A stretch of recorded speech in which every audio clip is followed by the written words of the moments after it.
Pagi hari cahaya itu masih ada, gak akan pergi.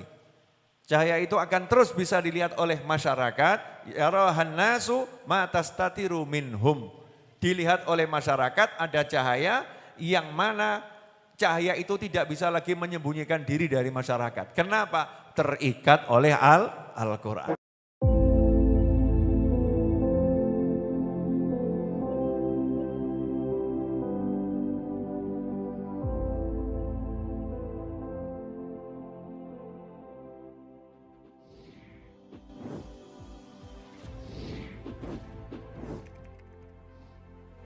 Nanti dicari hadisnya, setelah itu Anda bisa ceramah dengan bab ini.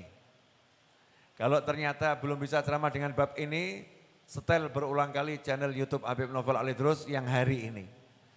Sampaikan saja pada orang lain, insya Allah barokah dan manfaat. Judulnya adalah Malaikat Mendengarkan Orang Yang Baca Al-Quran. Jadi kalau ada orang baca Al-Quran, itu betul-betul didengarkan oleh malaikat. Sebagian dari orang yang baca Al-Quran bisa melihat malaikat tersebut. Dan kalau orangnya hebat, bahkan orang yang enggak ikut baca pun bisa ikut lihat malaikat itu. Judulnya bisa ya, judulnya bisa. Tentunya kita berbicara pakai dalil atau penjelasan dari yang paling jelas, yaitu Nabi Muhammad sallallahu alaihi wasallam. Bukan katanya, tapi betul-betul disabdakan oleh Nabi Muhammad sallallahu alaihi wasallam. Sedikitnya ada 2 hadis tentang hal tersebut. Saya akan baca yang pertama, nanti diuraikan singkat. An Abi Sa'idin Al-Khudri radhiyallahu anhu anna Usaid bin Hudairin bainama huwa lailatan yaqra'u fi mirbadihi idh jalat farasuhu faqara'a thumma jalat ukhra faqara'a thumma jalat aidan qala Usaidun fa khashitu an tata'a Yahya faqumtu ilaiha fa idza mithlu dhullati fawqa ra'si fiha amthalus suruj arajat fil jaw hatta ma araha qala faghadawtu ala Rasulillah sallallahu alaihi wasallam faqultu ya Rasulullah bainama ana al-barihah min jawfil laili aqra'u fi mirbadi idh jalat farasi faqala Rasulullah sallallahu alaihi wasallam iqra' ibn Hudhair qala faqara'tu thumma jalat aidan faqala Rasulullah sallallahu alaihi wasallam iqra' ibn Hudhair qala faqara'tu thumma jalat aidan faqala Rasulullah sallallahu alaihi wasallam iqra' ibn Hudhair qala fansaraftu wa kana Yahya qariban minha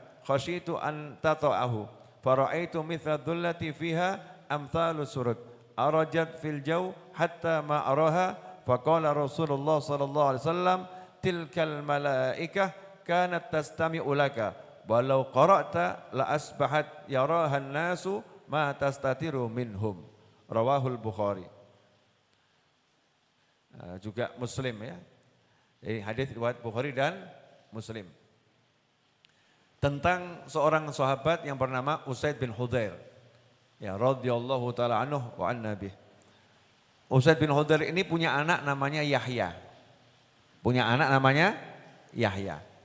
Beliau punya rumah, di rumah itu ada tempat untuk menyimpan kurma. Itu namanya mirbat. Ya, mirbat itu tempat untuk menyimpan kurma. Karena orang Arab biasanya pekerjaannya 3, berkebun, beternak, sama berdagang. Karena itu punya gudang untuk naruh kurma. Nah di gudang itu juga sekaligus tempat parkirnya kuda. Sekaligus anaknya juga tidur di situ, namanya Yahya. Malam hari dikatakan di sini di pertengahan malam. Min jawfil lail. Ya, malam ketika gelap gulita. Malam ketika sunyi, ketika hening. Saya membaca Al-Quran. Ternyata kuda saya tiba-tiba jalat. Jalat itu apa ya?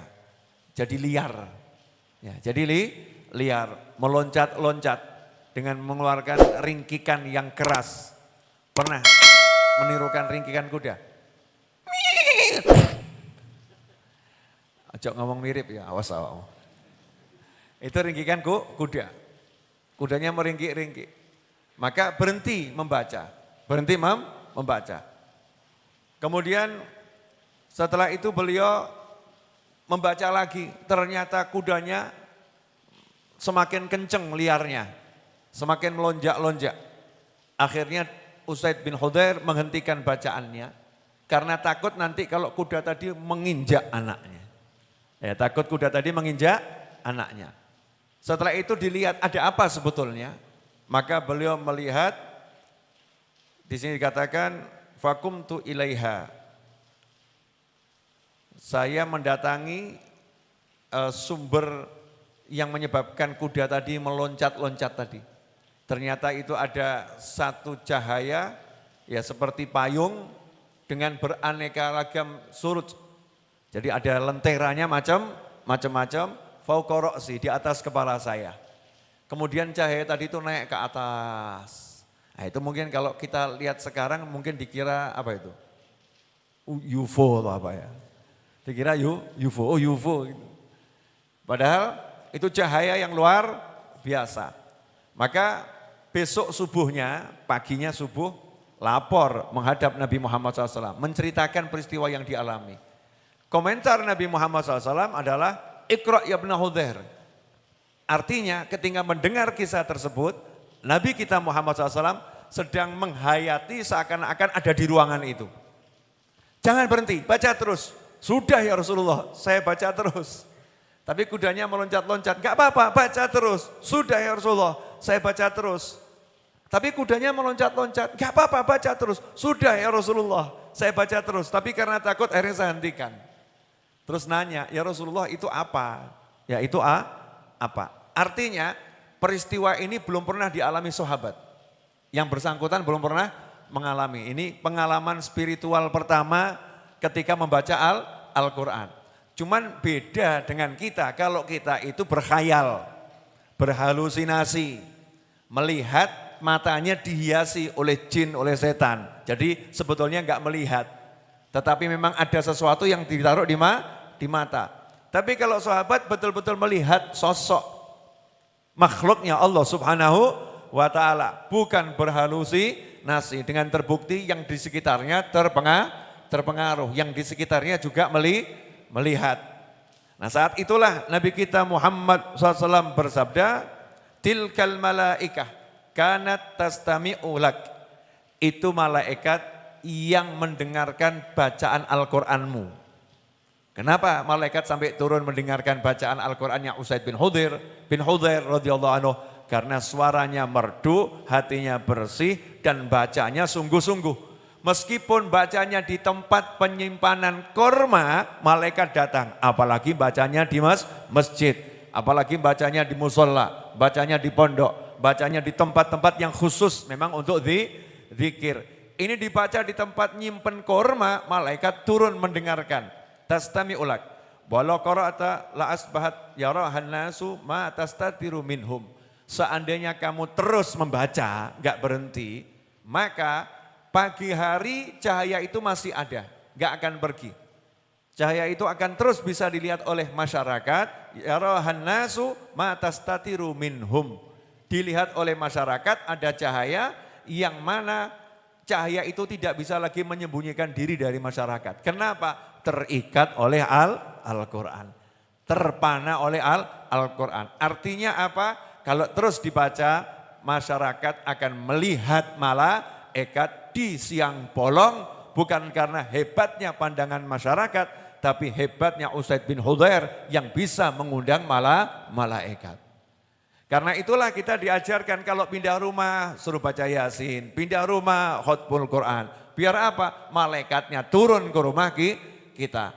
Karena itu kita diajarkan jangan jadikan rumahmu seperti kuburan. Suruh baca Al-Quran di rumah, suruh sholat sunnah di rumah. Sekarang banyak orang sibuk membaca Al-Quran di masjid tapi enggak pernah baca Al-Quran di rumahnya. Betul, bagus baca Al-Quran di masjid. Tapi enggak boleh meninggalkan qiraatul Quran di rumah. Jangan sampai nanti masjidnya banyak malaikat, tapi setannya banyak di rumahnya. Sehingga pulang dari masjid, kesetanan lagi saudara-saudara. Betul. Maka fokus kita sekarang adalah kalau masjid udah makmur orang baca Al-Quran, rumah kita dijadikan banyak yang baca Al-Quran. Makanya saya ajak Qiyamul Lailnya enggak di sini, tapi di aula. Biar aulanya juga banyak malaikat. Sekian.